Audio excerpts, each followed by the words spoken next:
Alors bonjour à toutes et à toutes. On va commencer ce matin, de parler un petit peu de la parashat Miketz. On va essayer de parler un peu plus de Hanouka, puisqu'on est en pleine fête de Hanouka.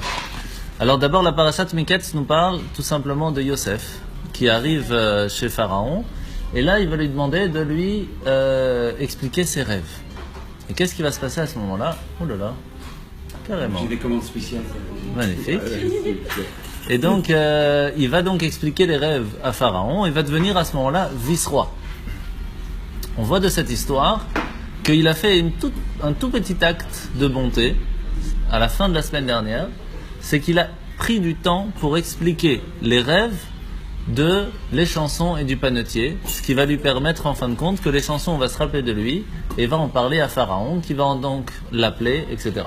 Il se rappelle de lui quelques années après. 2 ans plus tard, oui. Ça, c'est une autre question, pourquoi. Mais maintenant, on voit qu'un petit acte peut faire énormément de lumière. Ça va lui permettre, en fin de compte, de devenir le vice-roi d'Égypte. Donc, on apprend de là que ça ressemble un peu à Hanouka. À Hanouka, on allume une toute petite lumière. Vraiment toute petite. Et pourtant, cette lumière allume énormément de choses. Pourquoi? Il faut savoir, j'ai appris ça ce matin, c'est très intéressant, qu'on allume 36 lumières à Hanouka, en fin de compte. Alors il y a plein d'explications pourquoi, mais il y en a une très intéressante, c'est qu'il y a 36 livres de Gemara, de Talmud. Pas 44 sur la boîte des bougies, il y a écrit 44. 44, c'est le Shamash. Mais il y a 36 bougies de Hanouka. Le Shamash est compté. Et pourquoi 36? Alors il y a plusieurs. Il y a une des choses qu'on apprend aujourd'hui, c'est parce qu'il y a 36 livres de Gemara. Il faut savoir que lorsqu'ils étaient en Israël avec les Grecs, ce qu'ils ont essayé de faire, c'est pas d'effacer la Torah complètement. C'est de mettre la Torah de façon logique, de façon agréable, de dire, allez, tu veux faire Shabbat, tu fais le Kiddush, c'est mignon, mais le reste, c'est pas important. Tu veux faire la Purim, pourquoi pas? C'est marrant de se déguiser, mais lire la Megillah, quel rapport maintenant? Donc ils essayaient toujours de mélanger la vie moderne, entre guillemets, avec la vie de la Torah. Et qu'est-ce qu'ils ont essayé de faire en fin de compte? De garder, si vous voulez, la Torah écrite, mais d'effacer la Torah orale. Toutes les coutumes, toute la façon comment on explique la Torah, toutes les lois. Tout ça, c'était pour eux, c'est pas important. Oubliez, c'est pas important. Pour les Grecs. Mais les Grecs n'étaient pas juifs. C'est ça. Ils ont essayé de faire oublier aux Juifs. Et donc, c'est pour cela que lorsqu'ils sont arrivés, en fin de compte, devant le temple, pour allumer les bougies de Hanouka, ils n'ont pas voulu allumer les bougies avec de l'huile qui n'était pas pure. Seulement avec de l'huile qui était pure. Parce qu'il fallait montrer que même si c'est vrai qu'on a le droit d'allumer avec de l'huile qui n'est pas pure dans le temple, s'il n'y a vraiment pas le choix, ici, ils voulaient garder cette pureté sur laquelle ils s'étaient battus. Mais la Hanoukia, c'est par après, quand il y a eu le miracle. Ouais. C'était l'allumage de la bougie. De la menorah, La menorah dans le temple. dans le temple, c'était à 30 je sais. 7. 7. 7 branches. Dans le temple, c'est 7 branches. C'était pas encore la menorah de Hanouka. C'est autre chose. Il y a la menorah du temple et il y a la Hanoukia après. Hanoukia, c'est 8. La menorah du temple qui a brûlé pendant 8 jours. C'est ça, exactement. 7 bougies qui ont brûlé pendant 8 jours. Rappelle-moi, l'huile du temps, c'était la première goutte de chaque. Oui. Ouais. De chaque olive. Alors on va commencer avec une petite histoire. L'histoire de quelqu'un en Amérique que vous avez sûrement entendu parler, Monsieur Valmert, qui a commencé avec un petit magasin, qui a fait des prix très très très très bas pour que ceux qui n'avaient pas spécialement les moyens puissent acheter. Et puis en fin de compte, il a ouvert un deuxième parce que les gens se ruaient dans son magasin. Et puis un troisième, et puis il a plus de 3000 magasins un peu partout. Et Monsieur Valmert en Amérique. Et en fin de compte, arrive l'âge de 92 ans, 74 ans en 92. Il était en train de partir de ce monde, il appelle ses enfants, il leur dit, vous savez, avec tout ce que j'ai réussi dans ma vie, j'ai quand même un regret. C'est que j'ai mis tout mon temps, toute ma vie dans mon business, que j'ai extrêmement bien réussi. Mais il y a une chose que je n'ai pas réussi, c'est profiter de ma famille. En fin de compte, on peut être très riche dans la poche, mais très pauvre dans l'âme. Et ça c'est triste, ça c'est dommage. Alors, une des questions qui se pose très, très souvent, c'est qu'est-ce qui est le plus important? Est-ce que c'est la réussite en dehors de la maison ou la réussite à l'intérieur de la maison? C'est pas évident de savoir qu'est-ce qui est le plus important ou pas. Alors, quand on est plus âgé, on est plus sage, on est plus intelligent, on a plus de connaissances de la vie. Donc on se dit bien sûr le plus important c'est à la maison. Mais quand on est jeune, on a envie de sortir, on a envie de gagner, on va bosser, etc. On ne se rend pas compte de ça. Et donc on peut oublier des fois le plus important.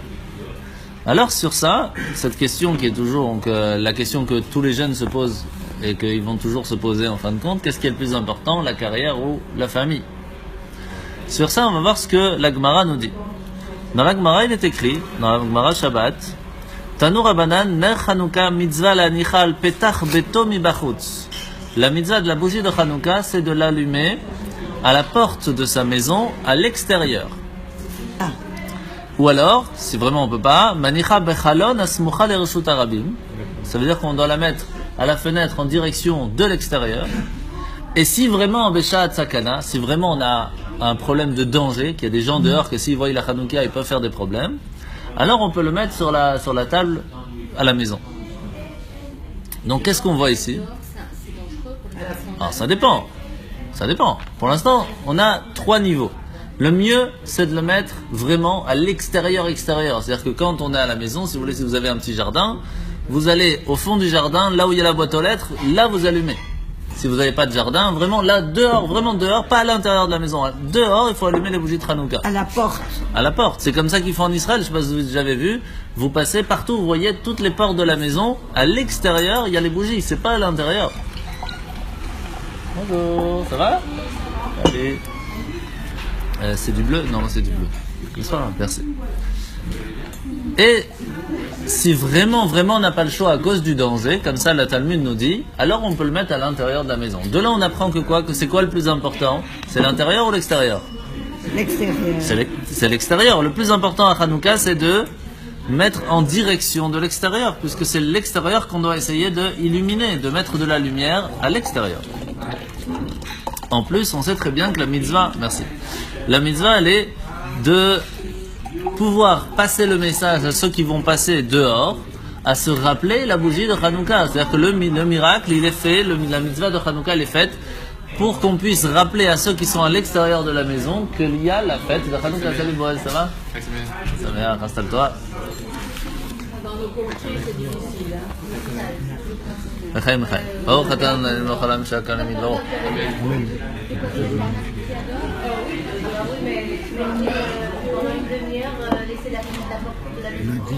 Je ne sais pas, je n'avais pas fait préparer des socagnottes.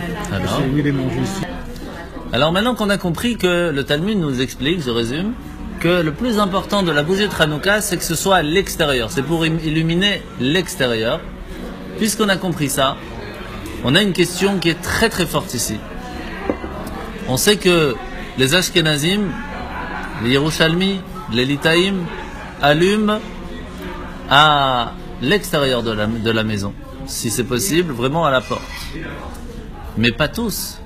Une grande partie allume où ça? À l'intérieur de la maison. Et où est-ce qu'ils vont mettre la bougie? À l'intérieur de la maison, à la porte de la maison, mais à l'intérieur, pas à l'extérieur. Au maximum, ils vont mettre ça où? À l'intérieur de la maison, à la fenêtre, mais à l'intérieur de la maison. Attendez, après, une seconde. Et encore mieux, les Chassidim, Chabad, Lubavitch, où est-ce qu'on allume les bougies de Hanouka? À l'intérieur de la maison, en face de la mezouza, mais pas de la porte d'entrée. De la porte de la salle à manger, de la porte de la chambre, mais pas de la porte d'entrée. Ou si on veut aussi de la porte d'entrée, mais en règle générale, plutôt à l'intérieur même de la maison.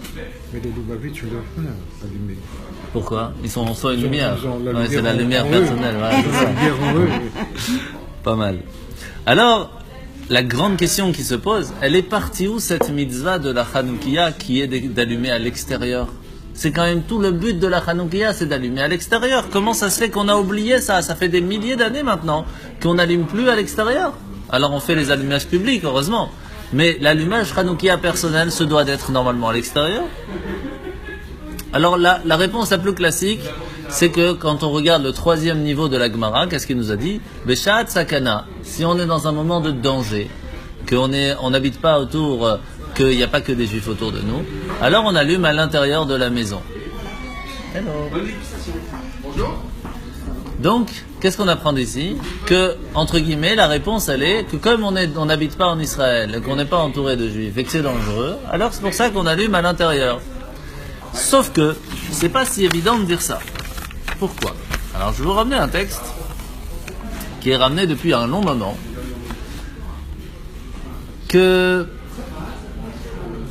est-ce que premièrement c'est possible de dire que ça fait plus de 7, 800, 1000 ans qu'on ne fait plus la mitzvah de Hanouka comme il le faut? Recommence, qu'est-ce que tu viens de dire? Est-ce que c'est possible de dire que ça fait un long moment qu'on ne fait plus la mitzvah comme il le faut? Oui. Attends, combien d'années tu as dit? Je sais pas, 700, 800, 1000, j'ai pas de chiffre. J'avais entendu 700 000. 800, non, 800. Ici, c'est écrit 800. 800, Pourquoi oui. est-ce que c'est possible de dire ça? Que ça fait plus de 800 ans que, comme on ne fait plus à l'extérieur vraiment, est-ce que ça veut dire qu'on ne fait pas bien la mitzvah? Non, c'est pas possible de dire ça. C'est que le rabbin Gershon fait ce. Non, ça c'est Gershon, c'est autre chose. Alors il y a le Or Zaroua. Il y a le Or Zaroua qui a 800 ans, il a posé une question. Il a dit, puisque aujourd'hui il y a moins de soucis que ce qu'il y avait avant. Avant c'était vraiment très dangereux d'allumer les bougies à l'extérieur. Aujourd'hui on peut se permettre de mettre à la fenêtre, on peut se permettre de mettre à l'extérieur. C'est pas comme avant. Comment ça se fait? Il pose la question il y a 800 ans déjà. Comment ça se fait qu'aujourd'hui on ne dit pas aux gens allumer à l'extérieur? Comment ça se fait qu'on n'essaye pas de faire la mitzvah au mieux possible? Alors, la première base de réponse, c'est que les temps ont changé. Ça veut dire que le problème, c'est qu'avant, les gens savaient qu'il y avait Hanouka. Les enfants savaient qu'il y avait Hanouka. Les enfants vivaient avec une ambiance de Torah et de mitzvot et de Hanouka. Mais comme les gens aussi aujourd'hui, ceux qu'il faut illuminer ne sont pas les gens qui sont à l'extérieur de la maison, mais sont plutôt les gens qui sont à l'intérieur de la maison. Le problème, c'est qu'aujourd'hui, même les bougies de Hanouka n'arrivent à illuminer que les gens qui sont déjà à l'intérieur de la maison. Même les enfants, on doit les aider à être illuminés par cette lumière. C'est ça qui est triste. Et c'est pour cela que depuis 800 ans, on allume à l'intérieur. Pas parce que c'est mieux d'allumer à l'extérieur, non, parce qu'aujourd'hui, la mitzvah, elle est d'allumer à l'intérieur. D'essayer d'allumer, de donner une certaine lumière à nos enfants pour qu'ils n'oublient pas Hanouka, pour qu'ils n'oublient pas la Torah. C'est ça le problème. Bien sûr.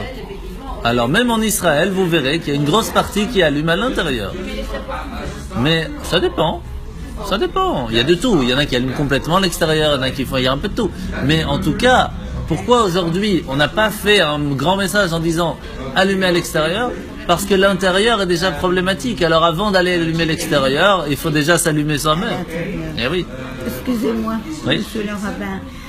Pour les grandes Hanoukiyas qui sont allumées dans les grandes villes, Oui.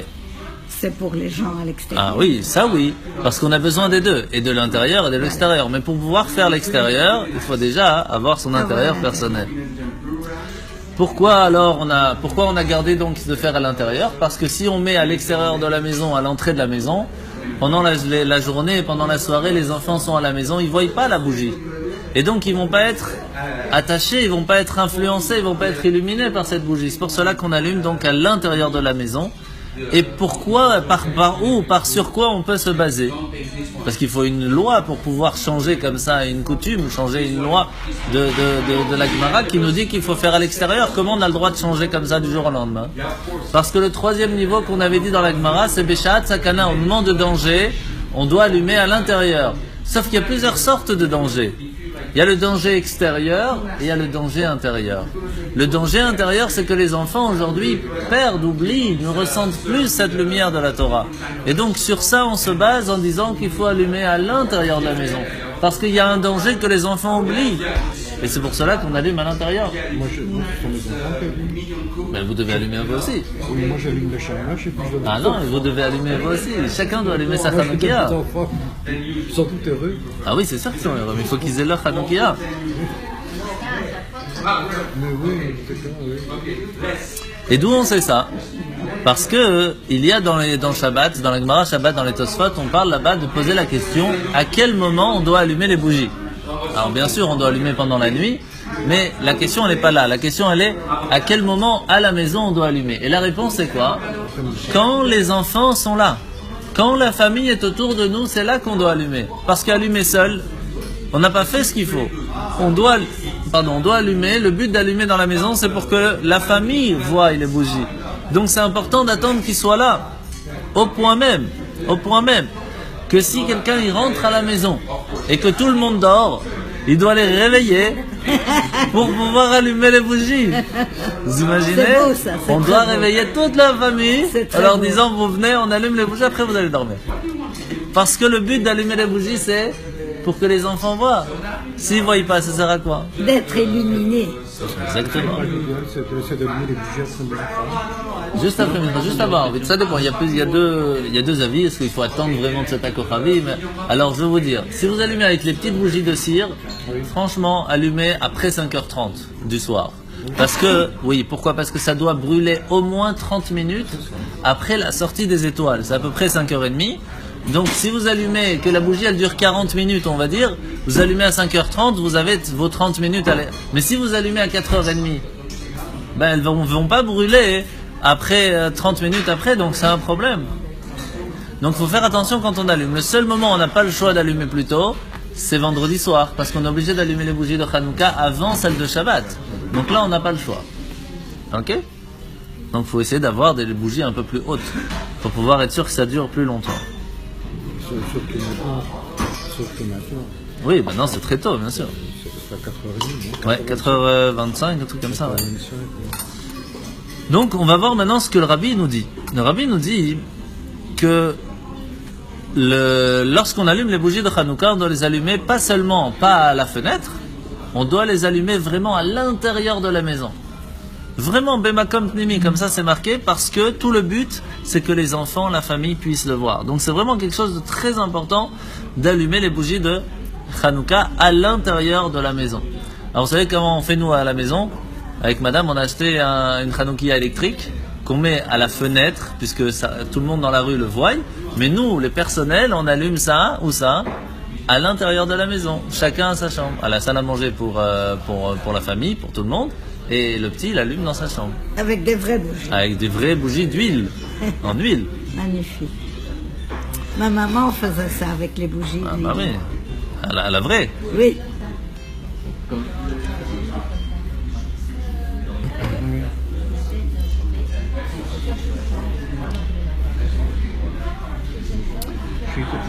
De quoi? Chez Itanu, on a aussi. Oui, bien sûr qu'ils ont. Chez Itanu aussi. Bien sûr, bien sûr, bien sûr, bien sûr. 30 € le paquet, c'est tout prêt. Il y a juste à poser, à ouvrir et à allumer. C'est top. Alors, on voit aussi que même les rabbéim, donc les rabbis de Lubavitch ou autres, avaient l'habitude d'allumer les bougies de Hanouka avec leur famille, pas avec tout le monde autour.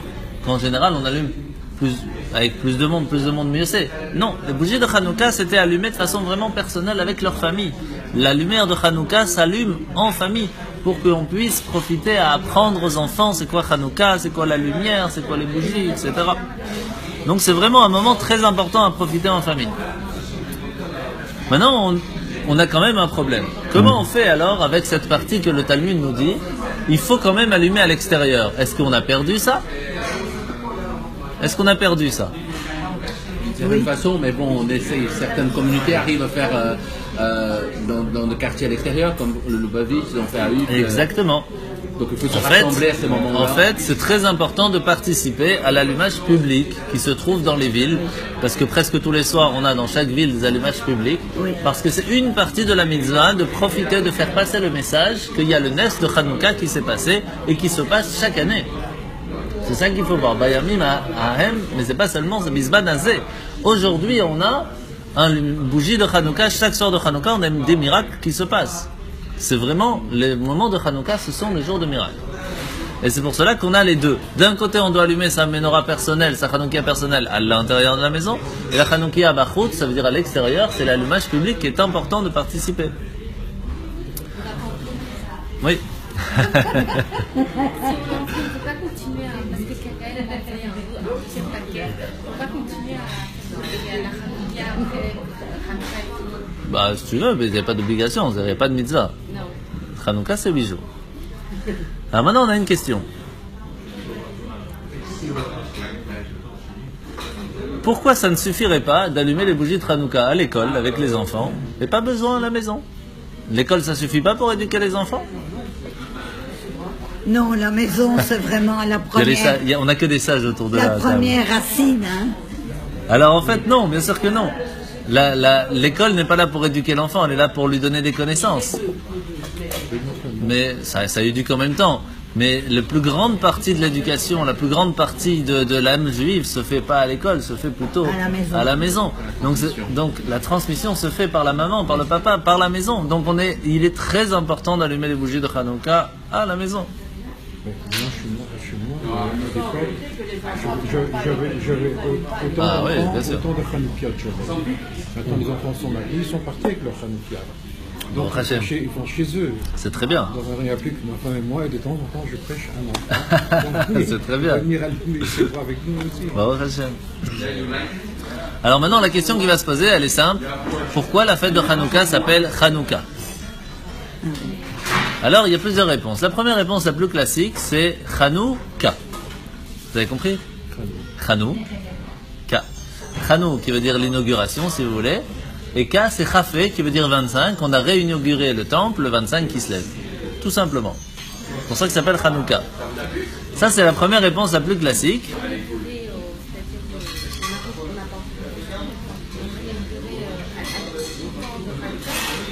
Quand ils ont tué les Grecs, qui sont repartis au temple, ils ont lavé le temple, etc. C'est le 24 qui se lève. Le lendemain, le 25 qui se lève, c'est là où ils sont calmés. Ils ont eu la... C'était tranquille, ils ont dit, ça y est, on a gagné, on est tranquille. Ce jour-là, c'est Hanouka. Un peu comme Purim. Purim, on ne fête pas le jour même de la guerre. On fête le lendemain, lorsque tout va bien. Il faudrait expliquer aussi que les Grecs, il n'y avait pas que les Grecs, il y avait les Syriens aussi, parce que les Grecs, à l'époque, occupaient la Syrie également. C'est ça, c'est syrien grec à ce moment-là. Oui, tout à fait. Voilà, parce qu'il y a certains livres où il y a marqué, venant de Syrie.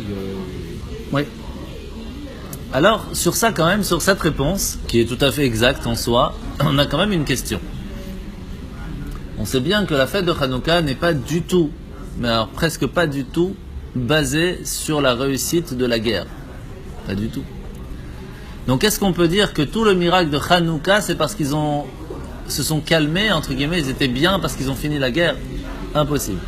C'est pas possible. C'est pas ça le but même de la fête de Hanouka. Le but de Hanouka, c'est qu'on allume les bougies pour se rappeler le miracle de l'huile.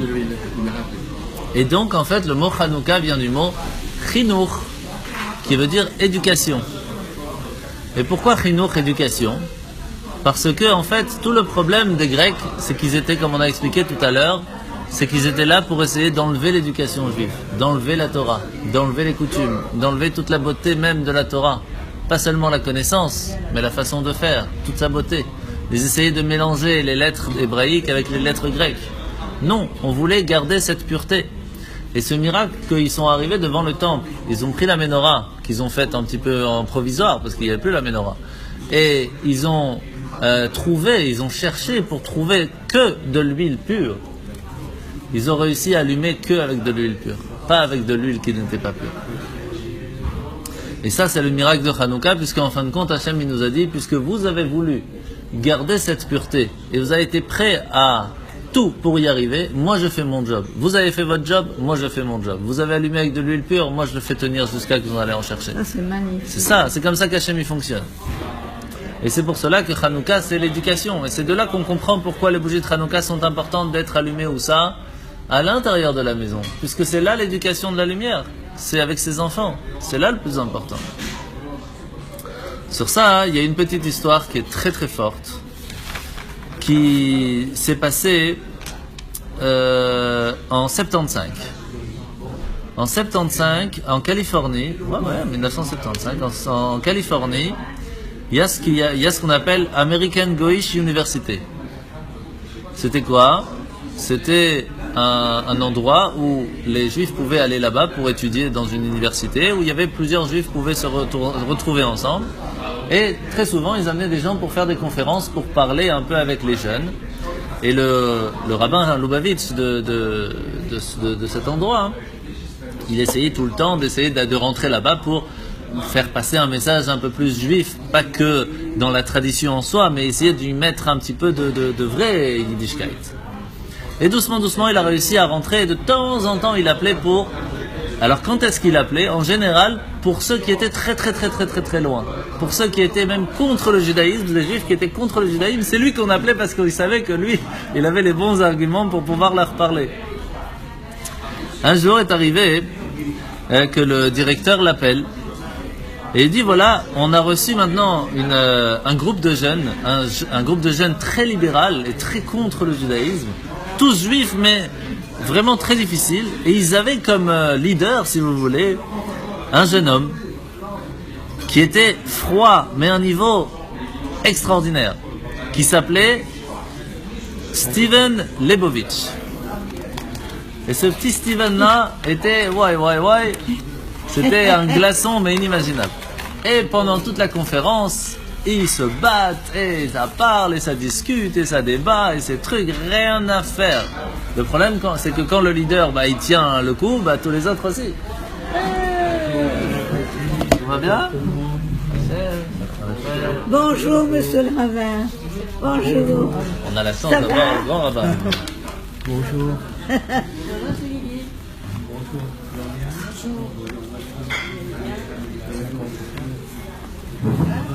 Oui.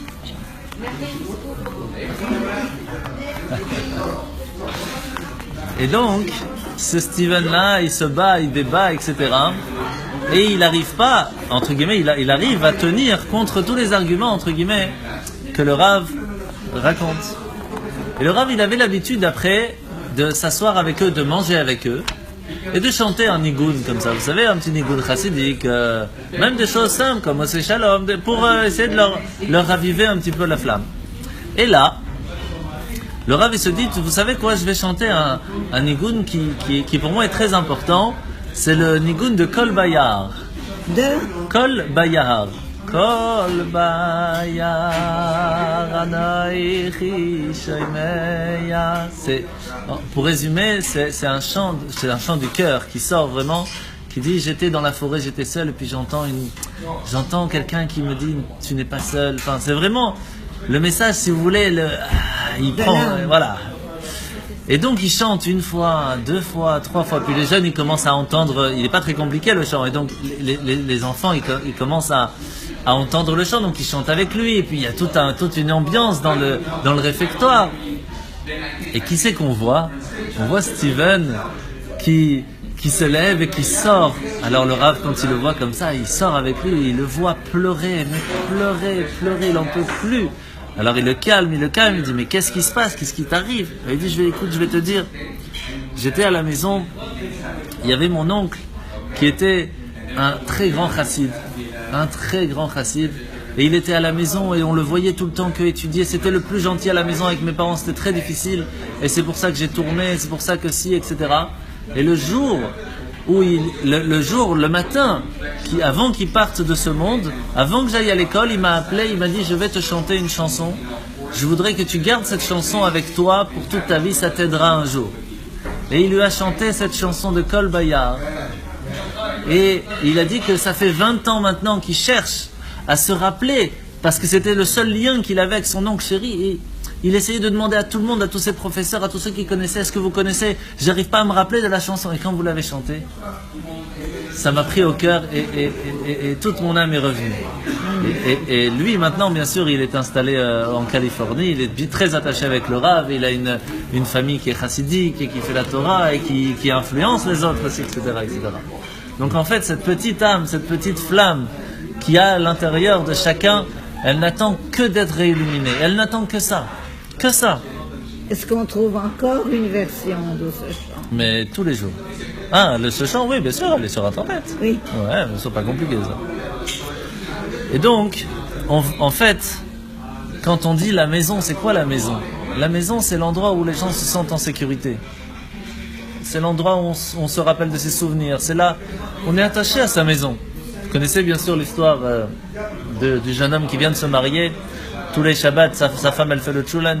Et à chaque fois, il dit c'est pas comme ma mère, c'est pas comme ma mère. Et puis un jour, le chulant, il crame complètement. Et là, elle dit mais c'est excellent, comme ma mère. L'histoire, c'est que c'est pas le goût spécialement qui est important. c'est le souvenir qu'on y met, c'est le message qu'on y met. La même chose ici. C'est très ces petites flammes qu'on peut essayer de rallumer quand chacun d'entre nous, c'est ce petit message qui est très important. Et donc c'est très important de se rappeler que l'école est un endroit où on apprend. Pas on apprend à vivre, on apprend à grandir, mais pas plus. On n'apprend pas à être qui on est vraiment. Ça, c'est la maison. Et c'est pour ça qu'à la maison, il est très important de construire le rêve de la vie, de construire la vie d'un enfant se fait à la maison. Et c'est pour ça qu'il est important d'allumer les bougies de Hanouka à la maison, à l'intérieur, pour que les enfants puissent voir, puissent ressentir. C'est très important. Et ça nous répond aussi à une autre question. La question, comment ça se fait que quand on apprend la Torah, on commence par Bereshit. Bereshit, c'est pas un livre de loi, c'est un livre d'histoire. Comment ça se fait qu'on commence la Torah avec un livre d'histoire? Alors bien sûr, il y a Rashi qui donne tout de suite la réponse, c'est pas la question ici. Mais là, par rapport à Hanouka, on a une réponse toute claire, toute simple. Quand on commence avec un enfant qu'on veut lui apprendre la Torah, on peut pas commencer à lui dire tu dois faire ci, tu dois faire ça, attention, ça n'a pas le droit, t'as pas le ci, etc. Ça marche pas. D'abord, on doit lui parler, on doit lui raconter, on doit lui dire voilà, regarde comment c'est sympathique, l'histoire est vraiment superbe, etc. Et c'est agréable, et on apprend plein de choses. Et si t'as pas réussi, c'est pas grave. C'est comme ça qu'on éduque un enfant. Et doucement, on lui apprend les choses les plus importantes, qu'en fin de compte, l'histoire, c'est simplement un message pour nous apprendre comment se comporter. C'est pas juste une histoire. Mais on peut pas commencer par ça avec un enfant. On doit l'éduquer, il faut d'abord lui donner un maximum d'amour, un maximum de cœur. Et c'est pour cela que c'est important de lui parler, de raconter l'histoire de Bereshit, de Shemot, etc. Et seulement après, on peut commencer avec Vaikra, en lui disant, tu sais, maintenant il y a des lois par rapport à tout ce qu'on a appris.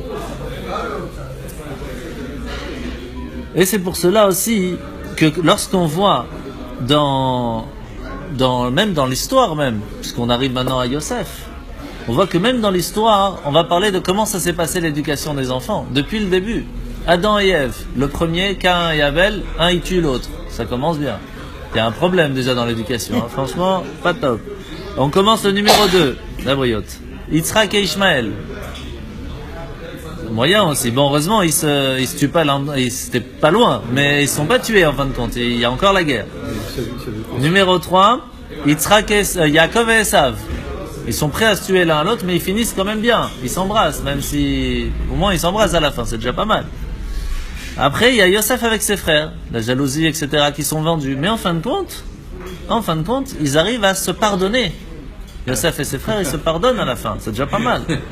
Mais le 5e, Yosef et les frères, ils se pardonnent. Oui, après 22 ans. Oui, c'est le frère, c'est Yosef qui pardonne. Oui. Les autres, pas non. Ah oui, bien sûr. Mais... Ils ne sont pas pardonnés en disant bien que je t'embrasse. C'est clair. Mais en tout cas, ils se sont pardonnés, oui. Ils ont trouvé un terrain d'entente. Non, on n'est pas encore arrivé à... Ouais, non, pas encore.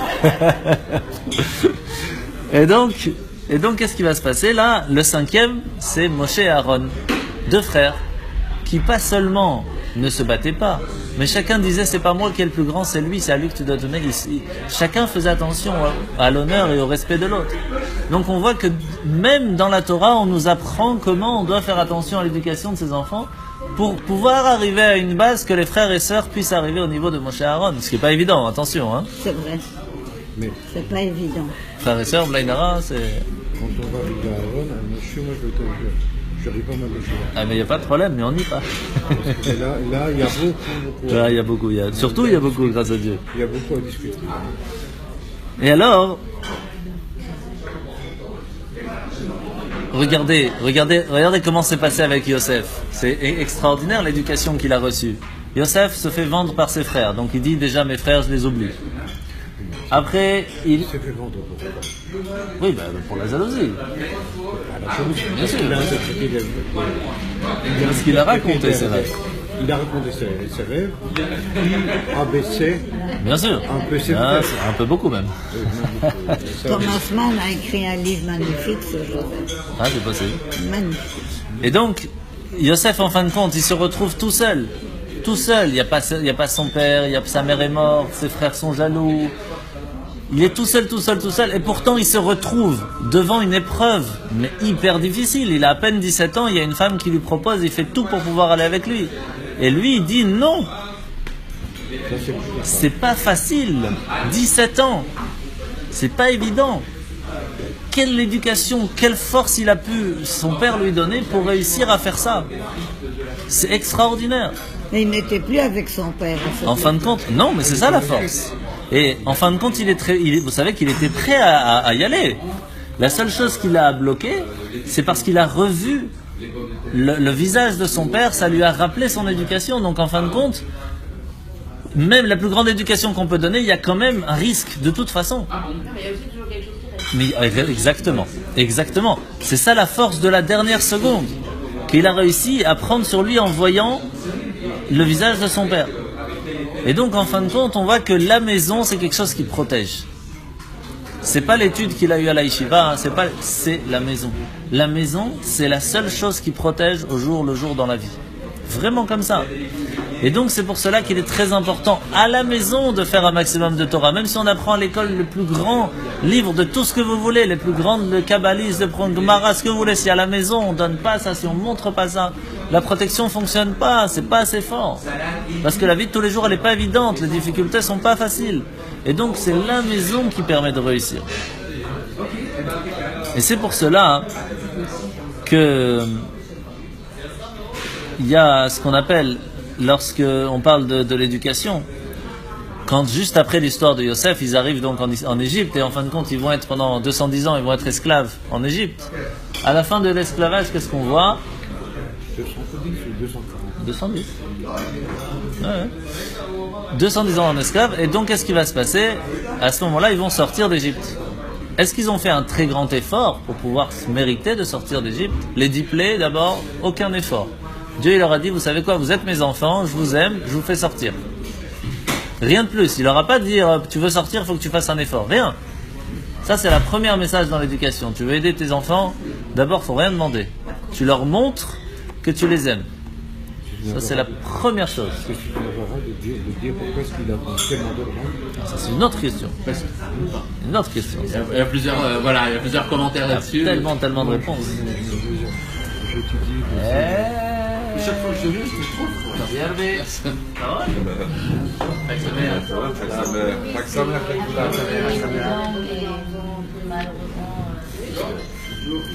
Devait-il attendre tellement de temps de voir son peuple dépérir comme ça? Ça, c'était prévu. Il l'avait dit à Abraham. Maintenant, la raison pourquoi, il y a tellement de raisons, mais c'est pas parce qu'on a la raison qu'on a envie de comprendre. C'est une autre. Abraham, il a dit, je ferai de ton peuple, je bénirai ton peuple qui sera aussi nombreux que les sables, que les grains de sable. Il a béni. Ça lui a pas suffi. Il lui a dit comme les étoiles. Et comme les étoiles aussi. À ce moment-là, c'était bon. Pardon? À ce moment-là, il a dit ok, c'est bon. Oui, c'est bon. Et pourquoi après ça, il a changé d'avis? Il n'a pas changé d'avis. La preuve, on est toujours là. Après combien de... Ah oui, mais on est quand même là. Après combien de siècles de souffrance? oui, tout à fait. Toujours la même question. Oui, alors, oui, bien entendu. Bah oui, ça y a, elle reviendra toujours. Hein. Alors, on voit qu'en fin de compte, est-ce qu'ils méritaient vraiment, les Juifs, de sortir d'Égypte? Les anges ont dit non. Ils ont dit, regarde, quelle différence entre un Égyptien et un Juif? Ils s'habillent de la même façon presque. Heureusement, il y avait quand même une petite différence d'habits. Ils font tous l'idolâtrie. Tous ils se prosternent devant les idoles, ils font la magie, tout. Ils mangent pas cachère. Enfin, je vous raconte pas tout ce qu'ils ont raconté. Sauf des Lévis. Même ouais, heureusement, ouais. Donc il n'y avait pas grand-chose qui leur permettait de sortir d'Égypte. Pourquoi il les a sortis alors? Parce que c'est ses enfants. On est ses enfants, rien de plus. C'est ça la première chose qu'on doit montrer à ses enfants. Quoi que tu fasses dans ta vie, sache que je serai toujours tes parents. C'est la première chose à faire. Il avait peur de l'inconnu. De toute façon. Et donc on voit que c'est pas seulement ça. Ils sont, imaginez-vous, ils viennent de sortir d'Égypte, les 10 plaies, l'ouverture de la mer Rouge. On leur donne de la manne gratuite pendant 40 jours, de l'eau gratuite. Ils arrivent devant le mont Sinaï. Dieu se dévoile. C'est-à-dire qu'ils ont vu Dieu, ils ont presque... Il y a plus grand que ça, il n'y a pas. Il n'y a pas eu plus grand. Plus que ils ont entendu en tout cas. Ça, c'est sûr. Ils ont Moshe avec eux. Moshe il monte 40 jours, il revient avec un jour de retard, ils sont pas patients, ils font un veau d'or. Mais c'est une folie. Une folie. Et qu'est-ce qu'il fait Moshe à ce moment-là? Il casse les premières tables. Pourquoi? Parce qu'il dit à Hachem, sache que la Torah, c'est quelque chose qui est éternel. Mais le peuple juif, il est là avant même la Torah. C'est plus important encore que le peuple juif soit vivant. S'il y a la Torah, c'est encore mieux, mais sans, ça ne sert à rien. La Torah seule, sans le peuple juif, ça ne sert à rien. Et donc d'abord le peuple juif. D'abord, tu vas pardonner au peuple.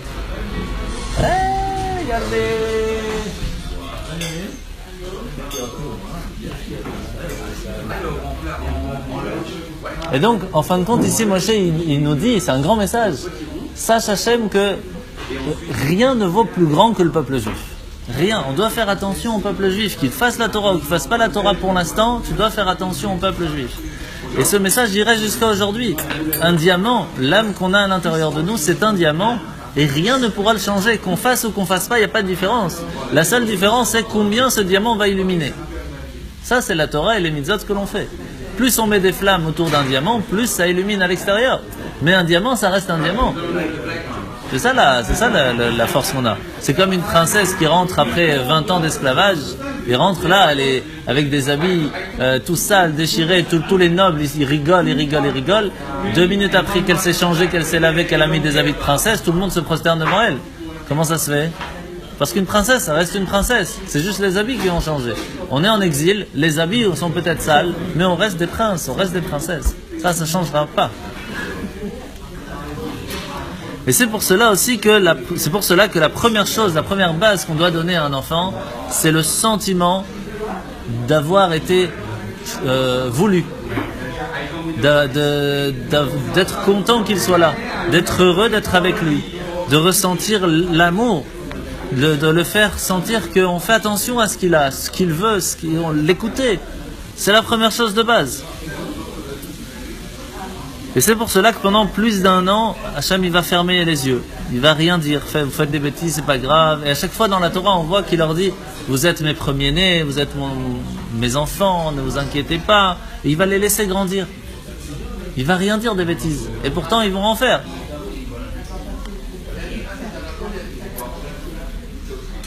Et vous savez que c'est très triste quand il y a des psys qui vont voir des enfants et que les enfants ils leur disent mon père il m'aime pas.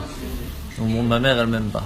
Mais comment ça ? Il te donne à manger, il te donne à boire, il te donne à vivre, il te donne un toit. Et qu'est-ce que tu veux de mieux comme signe ?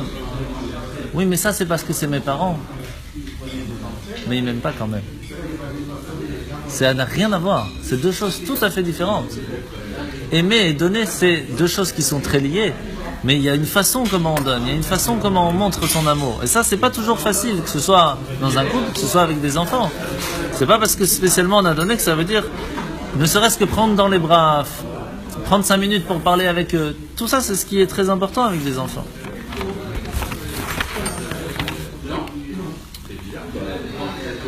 Et c'est pour cela que, même dans les Pirkei Avot, dans le Maxime des Pères, on voit cette phrase qui est une des plus importantes.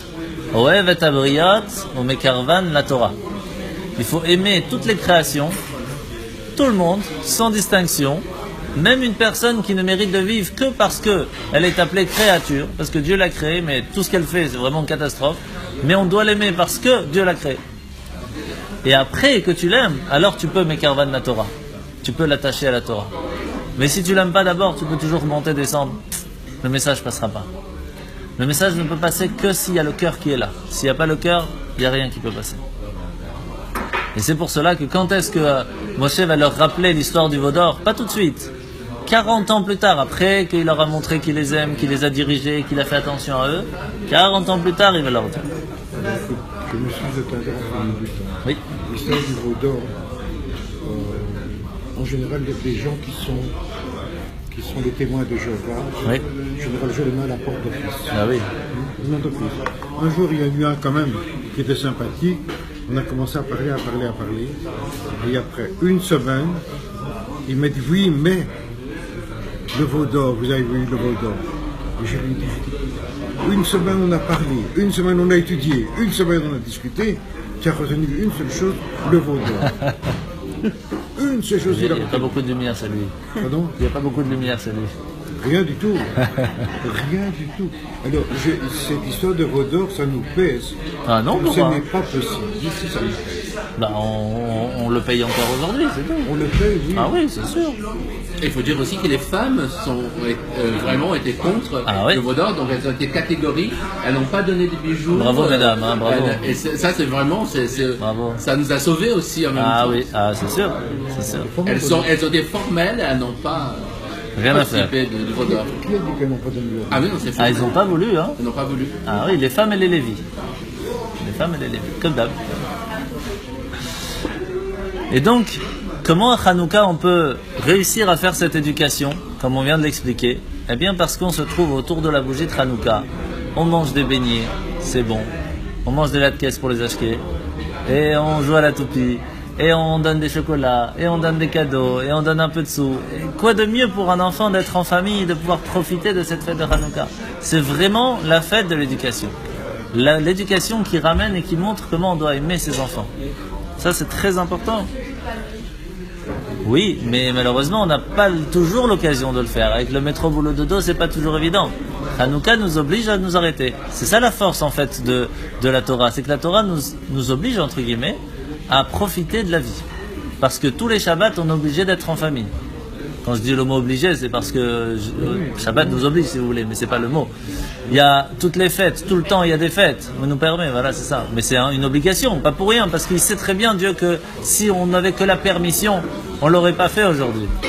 Qui réussit à éteindre tout seul son téléphone? Pas de Facebook, pas de WhatsApp. Facile. Shabbat, il n'y a pas le choix. Moi j'ai instauré chez moi le système. Vendredi soir, c'est moi qui fais la prière, mais Shabbat, ce sont les enfants. Magnifique. Il faut qu'ils continuent. Bien sûr, bien sûr. Je Vous avez tout compris. Peut-être certains. Ils vont continuer. Bien sûr, bien sûr. Et donc c'est aussi important de donner des pièces à Hanouka aux enfants. Pourquoi? Pour qu'ils apprennent à partager un peu des pièces qu'ils ont reçues pour les pauvres. Et donc ils vont mettre à la tzedaka. À donner. Alors. Exactement, bah oui, parce que c'est la base de tout en fin de compte. Et donc, la fête de Hanouka, comme on a dit, c'est allumer la bougie. Allumer la bougie, on aurait très bien pu l'allumer avec de l'huile qui n'était pas pure, comme on l'a expliqué.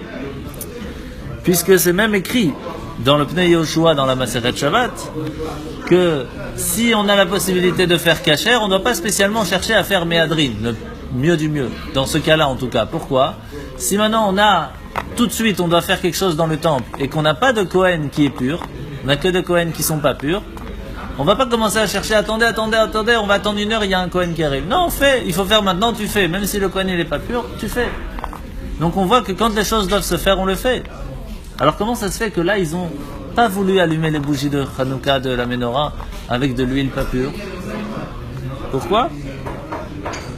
Surtout qu'il y a une phrase très connue, c'est qu'il ne faut pas se baser sur un miracle. Ça veut dire que Hachem, il ne fait pas des miracles gratuits. S'il y a un miracle à faire, c'est qu'il n'y avait vraiment pas le choix. S'il n'y a pas le choix, alors il fait. Comme ils sont arrivés devant la mer Rouge, il n'y avait pas le choix. Donc il a fait. Mais sinon, il faut arranger les choses le plus naturellement possible. C'est comme ça qu'il fait. On voit bien avec Purim, tout s'est fait de façon naturelle. Et l'histoire, c'est que même, vous savez, celui qui ne veut pas trouver le miracle, il le trouve. Toutes les displays, ils vont dire c'était juste le climat qui a changé. Même l'ouverture de la mer Rouge, ils vont vous dire c'était l'eau qui est montée. Ouais, c'est quoi comme ça. La mer basse qui est descendue. Rien de spécial. Et la même chose pour Hanouka, on peut vous dire ouais, mais c'était tellement stratège les Juifs qu'ils ont réussi à gagner contre l'armée grecque. Ah, possible. Tout est possible. Voilà. Donc vous voyez, sauf que ça aussi c'est un miracle. Mais il y a quelqu'un qui va vous dire mais non, pas du tout, on est tellement fort. Mais la fête de Hanouka est là pour nous rappeler non, tout ça ce ne sont que des miracles. Et la preuve, parce que lorsqu'on arrive à la bougie de l'huile qui pouvait durer 15 jours, qui a duré 8 jours, il n'y a personne qui peut expliquer que ça peut durer 8 jours. C'est pas possible. Scientifiquement parlant, c'est pas possible. Donc on voit bien que là c'est vraiment un miracle. Et ce miracle montre que même le miracle de la guerre, c'était aussi un miracle. Et c'est pour cela qu'en fin de compte, la question reste toujours, pourquoi il a fallu faire un miracle? Il y a une autre histoire, l'histoire de Elisha Hanavi. Le prophète Elisha, il était chez quelqu'un et la dame est venue le voir en lui disant, écoute, moi je fais que des bonnes actions, etc. Je rentre pas dans le détail. Et il dit, voilà, je suis très pauvre et j'ai rien de quoi manger. Alors il lui dit, rien de compliqué, est-ce que tu as un peu d'huile à la maison? Oui, alors regarde, tu vas aller demander à tous tes voisins plein de cruches, de verres, de récipients, même cassés, c'est pas grave, ils vont s'arranger tout seuls. Et tu vas prendre ta petite cruche d'huile que tu as et tu vas verser, ça va pas s'arrêter. Et elle verse et ça coule, et ça coule, et ça coule, et ça coule, et ça coule, et ça coule, et il prend des récipients, et encore, et ça s'arrête pas. Et quand elle est venue lui dire, ça y est, on n'a plus de récipients, ça s'est arrêté. Est-ce qu'il y avait besoin de faire un tellement grand miracle? On voit qu'en fin de compte, Hachem, il essaye toujours de faire le miracle à travers quelque chose de naturel. Toujours. C'est-à-dire qu'il va prendre quelque chose de naturel, comme il y avait les récipients qui sont présents, on fait un acte naturel de verser, après lui, il met son grain de sel. Mais nous, on doit faire un certain acte. La même chose pour la menorah dans le temple. La menorah dans le temple, elle est là pour rappeler le chinour, rappeler l'éducation des enfants. Pour l'éducation des enfants, Hachem nous montre qu'il n'y avait pas le choix, que l'huile devait être pure. Pourquoi? Parce que pour l'éducation des enfants, on ne fait pas les choses à moitié. On ne peut pas faire les choses à moitié, l'éducation des enfants doit être pure. L'éducation des enfants se doit d'être avec de l'huile pure, pas avec de l'huile impure, même si c'est vrai que ça peut marcher, mais non. Et la preuve, c'est qu'Hachem, il y a fait un miracle à l'intérieur, pour te montrer que c'est un makom sakana, il y a un moment de danger ici. On doit faire attention à l'éducation de ses enfants pour qu'ils gardent cette pureté de la Torah. Et au point que s'il faut, il est prêt à faire un miracle, alors qu'il ne fait pas de miracle de façon gratuite. Et c'est pour cela que tout ce qui a un rapport avec l'éducation des enfants, on ne va pas essayer de trouver le plus facile parce que c'est à côté de la maison. On ne va pas essayer de trouver le moins cher parce que c'est plus facile. On va trouver ce qui est bon pour eux. C'est ça qu'on va chercher. C'est plus cher, c'est plus loin, c'est plus galère, c'est plus problématique. Ça, c'est un autre problème. Mais nous, on doit faire attention à l'éducation de ces enfants. C'est comme ça qu'on va finir, qu'en fin de compte, dans la vie de tous les jours, on se bat. Et c'est pas toujours évident. Et on doit essayer de faire attention à se poser la question, qu'est-ce qui est le plus important, l'extérieur ou l'intérieur? On vient de comprendre en fin de compte qu'on doit allumer les bougies de Hanouka à l'intérieur de la maison. Parce que le plus important, c'est l'intérieur. Alors bien sûr qu'il faut aller travailler. Ça, personne nous a dit que c'est pas, qu'il faut pas. C'est même écrit dans la Torah, chez Shanim Tavod. 6 ans tu vas travailler, 6 jours tu travailleras. Mais tout ça, c'est pour que le 7e jour, on se repose. Pour que le 7e jour, on puisse s'arrêter, être avec les enfants, être avec la famille, profiter du Shabbat, profiter de la dernière année, profiter de la Torah. S'il n'y a pas ça, il n'y a rien. Et c'est ça, en fin de compte, la lumière de Hanouka. Bon appétit.